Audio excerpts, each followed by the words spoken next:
Okay, students, we're going to go ahead and move on now and discuss somatoform disorders. Can a mental disorder cause blindness? We're going to try to answer that question. What are somatoform disorders? A somatoform disorder is a psychological problem. I want to stress that. It is a psychological problem in which a person shows the symptoms of a physical disorder when there is no physical cause.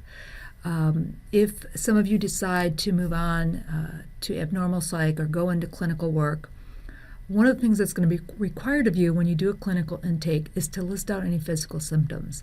And if you have a client who struggles with a somatoform disorder, they are going to list out many physical symptoms that are not true because there is no underlying physical cause. Those are actually psychologically manifested.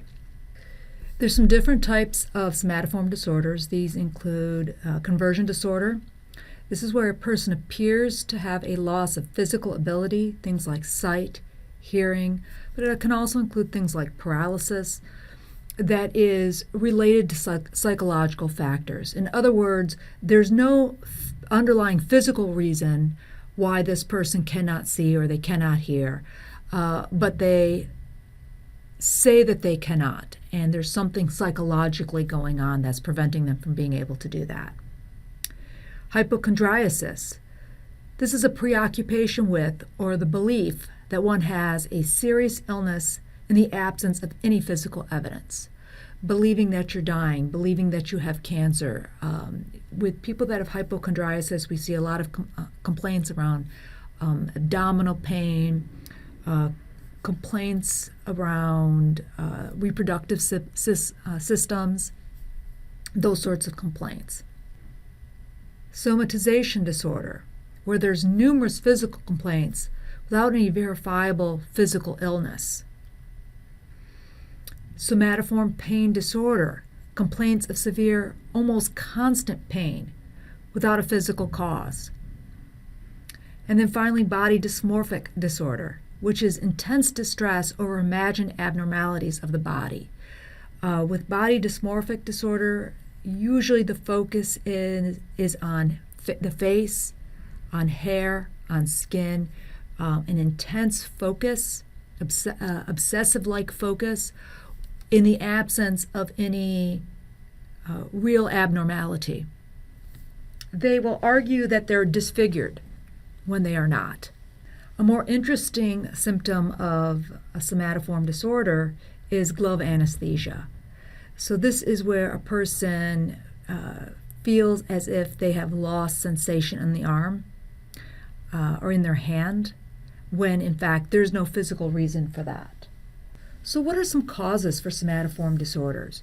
The main belief or theory that explains somatoform disorders is the idea of reinforcement. So let's go back to our behavioral theories, go back to the work of Skinner. And the idea here is that when this person was young, when they were a child, when they were ill, they got a lot of attention. And they got a lot of caring and a lot of love.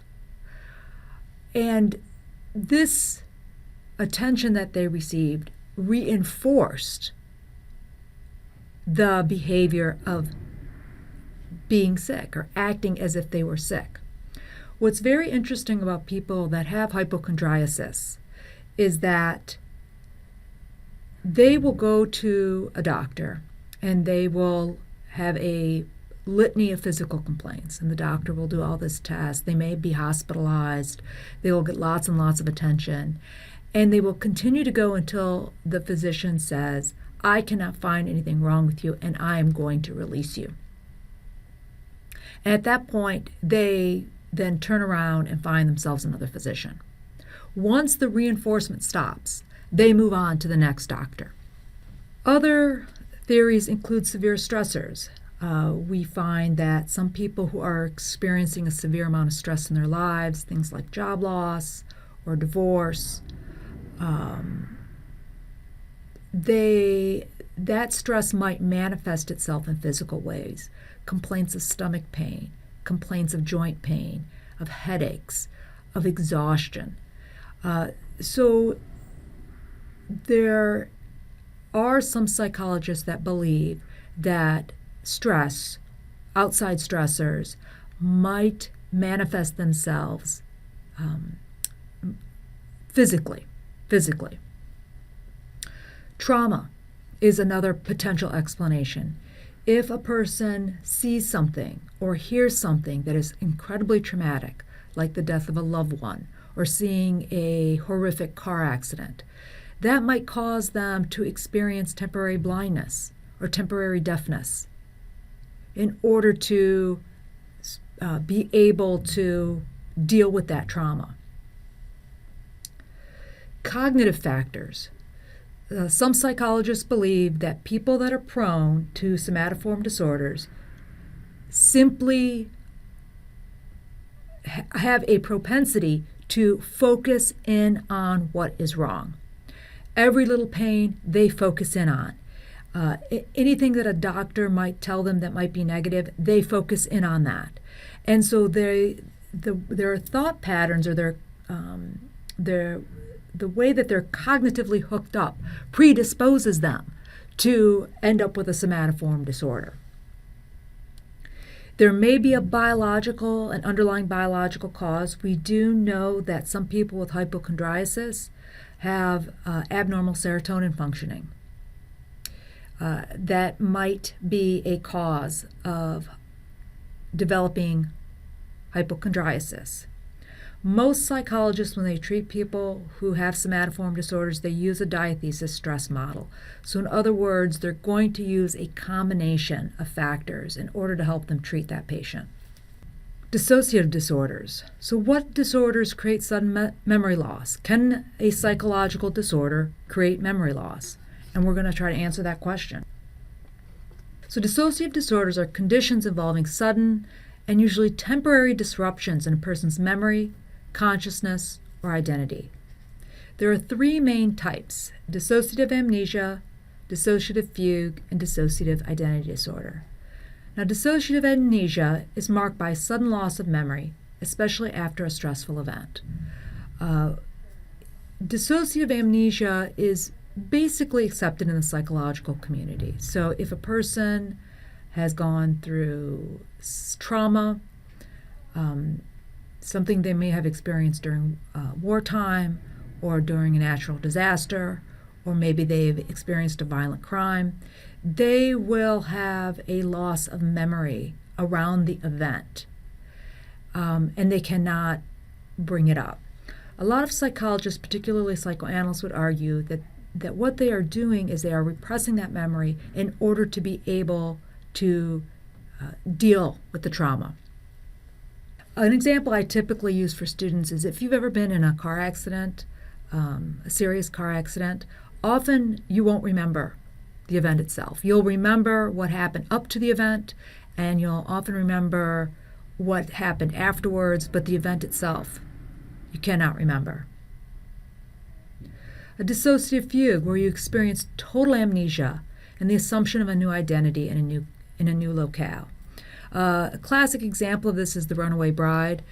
I'm not sure if you remember her, but she was engaged to be married.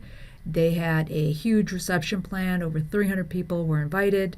The reception itself cost over 6 figures. And about 6-8 weeks before her wedding date, she ran off. And they could not find her. And eventually she turned up, basically working as a waitress in a small town, far away from Las Vegas. She said she had no recollection of her life in Las Vegas, and many psychologists would say she had a dissociative fugue. Now, I'm going to tell you there's a lot of skepticism in the psychological community about whether or not dissociative fugue actually exists. And some psychologists would argue, well, she's faking it. She's faking it. She doesn't want to deal with the stress of getting married and just took off and says she does not remember. The next, dissociative identity disorder, is when a person appears to have more than one personality. each of which speaks and acts in different ways. The classic example, of course, is Three Faces of Eve, which was a book written about a woman who had been raised, who was raised as a child. Her mother had schizophrenia and was both neglectful, severely neglectful, and also at times physically abusive. And what she did was she developed 3 distinct personalities in order to help her deal with the trauma that was going on. Again, there's a lot of skepticism as to whether or not this is an actual disorder. So when we start to think about research conclusions that are concerning dissociative identity disorder, most psychologists that take a psychodynamic view would argue very strongly that dissociative disorders are real, that people truly experience them. Memory loss and other dissociations are genuine phenomenon, and they can be extreme. Many people who display DID, dissociative identity disorder, also known as multiple personality disorder, have had experiences they would like to forget or avoid. And those who take a psychodynamic view would argue that most individuals with DID appear to be very skilled at self-hypnosis, and they've found that they can escape the trauma of abuse by creating these sorts of new personalities. So the idea here is that personality development, the bulk of personality development, happens in childhood, generally before the age of 7. And if a person experiences severe abuse or severe neglect before the age of 7, they develop these alternate personalities. So children use a lot of their imagination to help them explain what's going on in their world. So they will develop these new personalities to help them deal with or be able to cope with the abuse and the trauma that is going on in their young lives. And then they simply bring these new personalities into adulthood. Those that take a psychodynamic or psychoanalytic view would argue that with intensive psychotherapy, you work to unify these various personalities into one person. Now, those that are skeptical would say it's just not true. These individuals are just faking, simply faking to get attention.